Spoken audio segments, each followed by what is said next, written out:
Hi, and welcome to this free basic training for how to write your first RFT.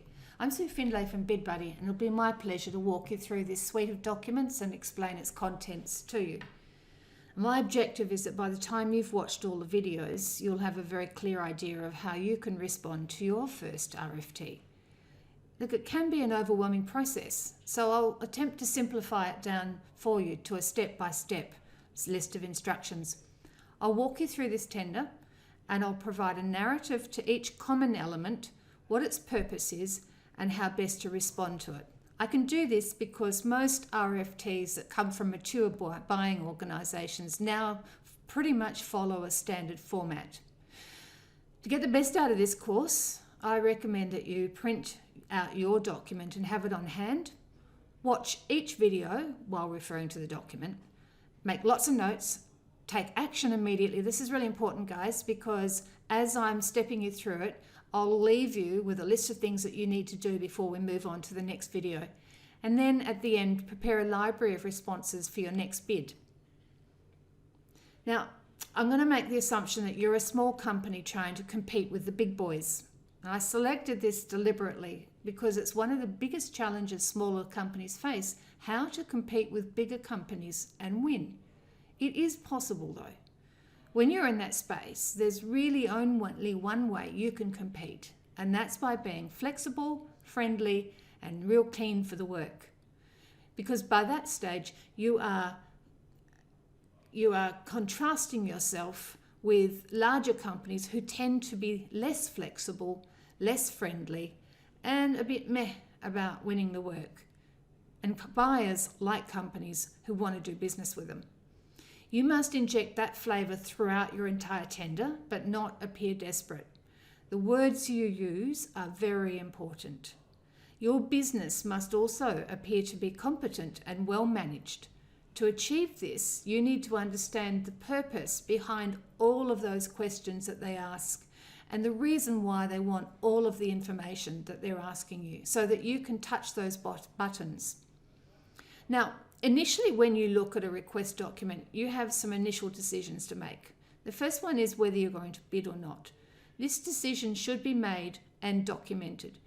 If you choose not to bid, then the inviting company should be advised and the reason why supplied. Use an Excel spreadsheet. Then decide a bid strategy and, if you need to, who you're going to partner with and go and start talking to them.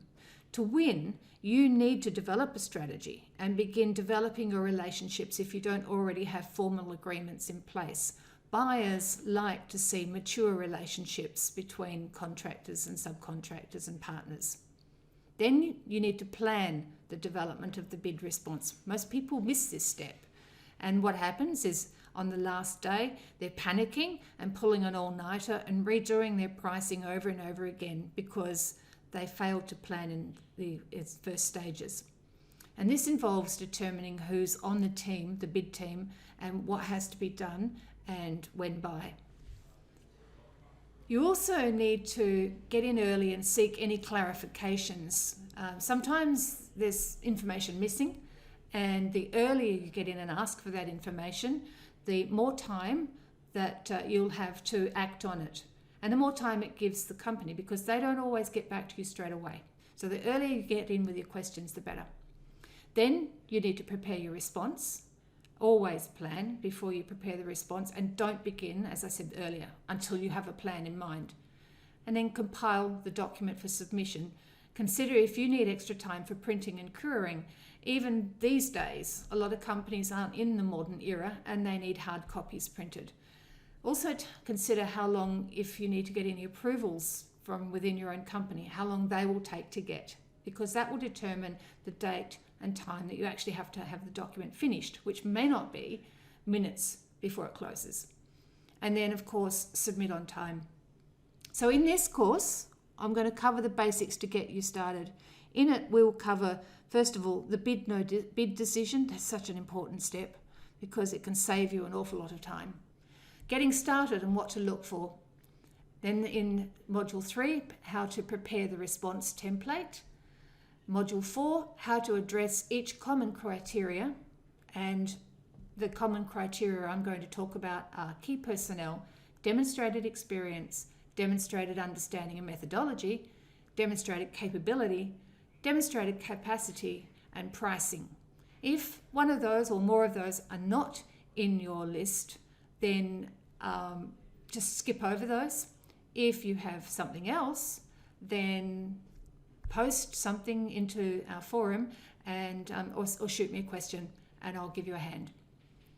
Then in Module 5, we'll talk about preparing the document. In Module 6, we'll talk about reviewing the document and what to look for. In Module 7, I'll give you some tips on submitting the document. And then in Module 8, we'll talk about what next. Because once you've finished and you've got it submitted, that is not the end of the process, or it shouldn't be. In many cases it is, but it shouldn't be. You've got more work to do if you're going to advance that opportunity further. Okay then, let's get started.